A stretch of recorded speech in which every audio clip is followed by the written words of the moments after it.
Sa hirap ng buhay ngayon, halos lahat ng paraan ay gagawin ng ating mga magulang upang ang kanilang mga anak ay mabigyan ng magandang pamumuhay. Kaya karamihan sa kanila ay nangingibang bansa upang do'y maghanap buhay at kumita ng malaking pera. Mga anak! Magsiba ko na kayo dyan! Pinagkakay ko na kayo yung paborito niyo ng almusal! Bet! JJ! Opo, Nay. Liligpitin lang po namin yung mga pinagigaan namin ni Kuya.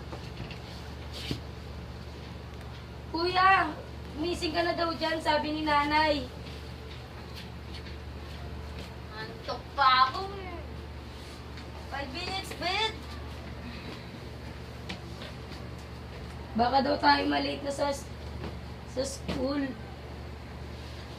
Umangon ka na daw dyan.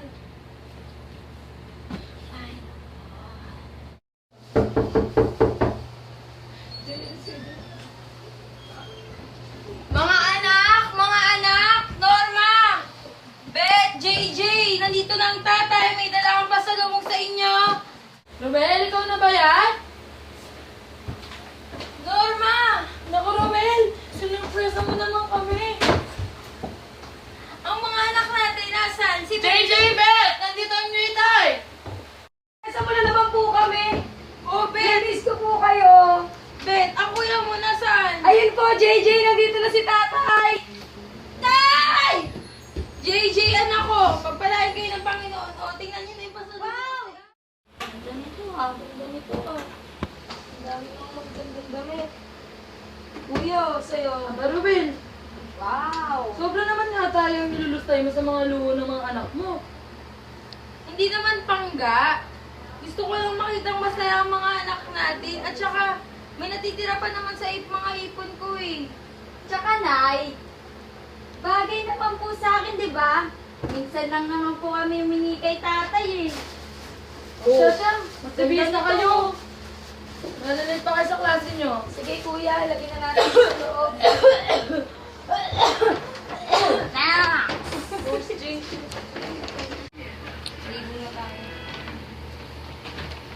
Tay, dito muna po kami. Romel, ayos ka lang ba? Mukhang malala yung ubo mo ha. May ba ng mga gamot mo? Ano ka ba pangga? Simpleng ubo lang to. Umiinom naman ako ng gamot ko eh.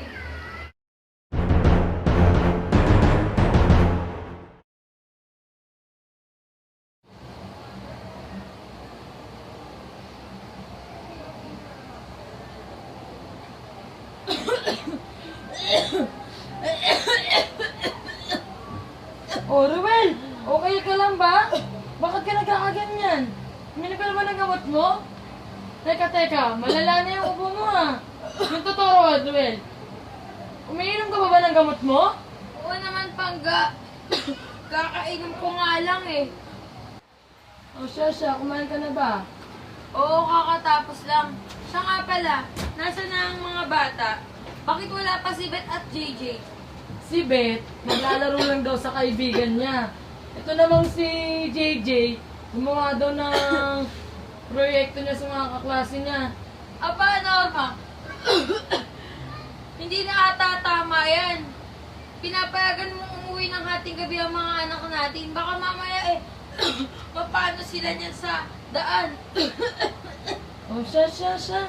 Nang matahimik ka, tatawagan ko lang sa Mrs. Casal para pahatid dito si Beth.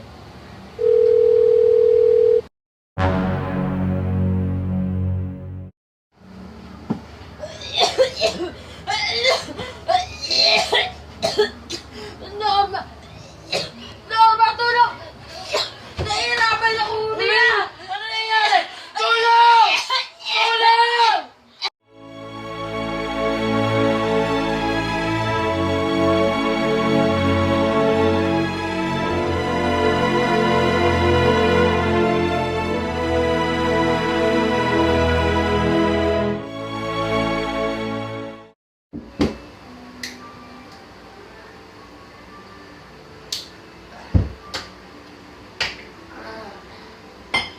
Nay! Nay, hindi mo pa ba tayo magsisimba ngayon? Di ba po linggo ngayon?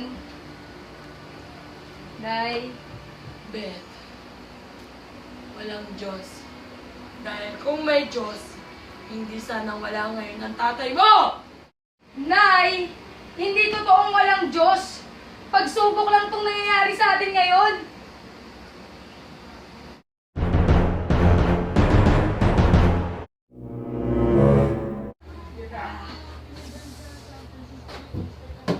Nay!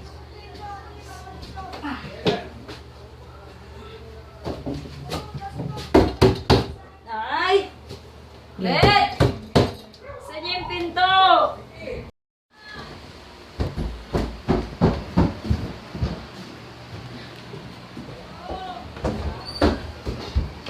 Saan ka galing, ha? Uminom ka ba? Nay, Ba't lasing ka? Uminom ka na? nahilo ako, Nay. Ayan. Wala kang pakialam, Nay! Wala na kayong pakialam sa amin ni Beth, di ba? Nang mawala si tatay, puro sarili niya pinag-iintindi niyo! Huwag mo madami-dami ang tatay mo dito, ha? Dahil hindi mo alam kung gaano nakasakit. Mawala ang tatay mo! Bakit, Nay? Tinanong niyo ba ako nasasaktan gabi, ha? Tinanong niyo ba si Beth kung nasasaktan siya? Parang patay na din kayo sa paningin namin! Bastos ka! Hindi mo na ako kilala! Bastos ka! Bastos ka!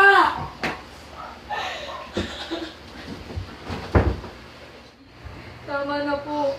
Huwag na po kayo mag-away ni Kuya. Di ba sabi ni Tatay, kailangan lagi tayong masaya. Kahit wala na siya, kailangan na natin tanggapin. Alam na natin na masaya si Tatay sa piling ng Panginoon. Kaya huwag na po tayo mag-away-away. Nanay! Patawad na. Pakain na ako. Tuluyan nang nagkaayos ang mag-iina. Humingi ng kapatawaran si JJ sa kanyang nagawa. Gayon din si Norma dahil nawalan siya ng oras at pagmamahal sa kanyang mga anak. Naging maayos na ang pamilya Santos at muli bumuo ng magandang pagsasama ang pamilya.